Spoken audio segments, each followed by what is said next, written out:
আসসালামু আলাইকুম guys, welcome to cooking with Yasmin. আজকে আপনাদের সঙ্গে শেয়ার করব খুব সহজে এবং সিম্পল ওয়েতে সিলভার কাপ মাছের রেসিপি। আশা করছি আমার সহজ রেসিপিটা আপনাদের ভালো লাগবে। এখানে মাছ আমি কেটে ধুয়ে পরিষ্কার করে নিয়েছি। আপনারা চেষ্টা করবেন এই মাছটা না ভেজে রান্না করার জন্য, তাহলে এর টেস্টটা অনেক বেশি আসবে।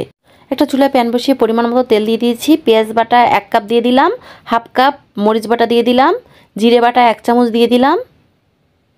এখন অ্যাড করে দিব পরিমাণ মতো হলুদের গুঁড়ো আর অ্যাড করে দিব 1 চামচ মরিচের গুঁড়ো। এই মাছের তরকারিটাতে সবসময় একটু ঝালটা বেশি দেওয়ার চেষ্টা করবেন, এতে খেতে ভালো লাগবে। পরিমাণ মতো লবণ দিলাম। এ পর্যায়ে মশলাটা আমি ভালোভাবে কষিয়ে নিব। আপনারা দেখতে পাচ্ছেন ভালোভাবে কষানো হয়ে গেলে একটা টমেটো আমি ছোটো ছোটো টুকরো করে কেটে রেখেছি, এটা অ্যাড করে দিলাম।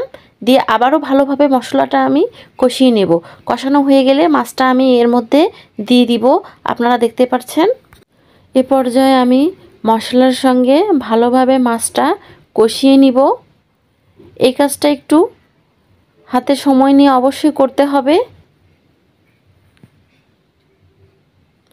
খুব ভালোভাবে আমার কষানো হয়ে গেলে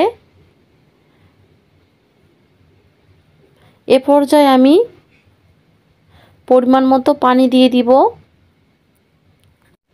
পানি দেওয়া হয়ে গেলে এর উপরে এখন আমি ধনিয়া পাতা কুচি ছড়িয়ে দিব। ধনিয়া পাতাটা একটু বেশি করে দিব। তারপর দিয়ে দিব টমেটো ফালি করে রেখেছিলাম, সেটা দিয়ে দিলাম। দিয়ে এখন আমি ঢাকনা দিয়ে দিব। 25 মিনিট পর ফিরে আসলাম। দেখতে পাচ্ছেন আমার তরকারিটা অলমোস্ট হয়ে গিয়েছে। আর একটু ঝোল টেনে আসলে এটা আমি নামিয়ে নিব। অনেকে এই মাছটা খেতে চান না। আমার এই সিম্পল ওয়েতে আপনারা রান্না করে দেখবেন, ইনশাল্লাহ আপনাদের ভালো লাগবে। যারা খেতে চায় না তারাও এই মাছটা চেটেপুটে খেয়ে নেবে। তো গাইস, আমার এই সিম্পল রেসিপিটা যদি আপনাদের ভালো লাগে, লাইক কমেন্ট শেয়ার করে পাশে থাকবেন। আল্লাহ হাফেজ।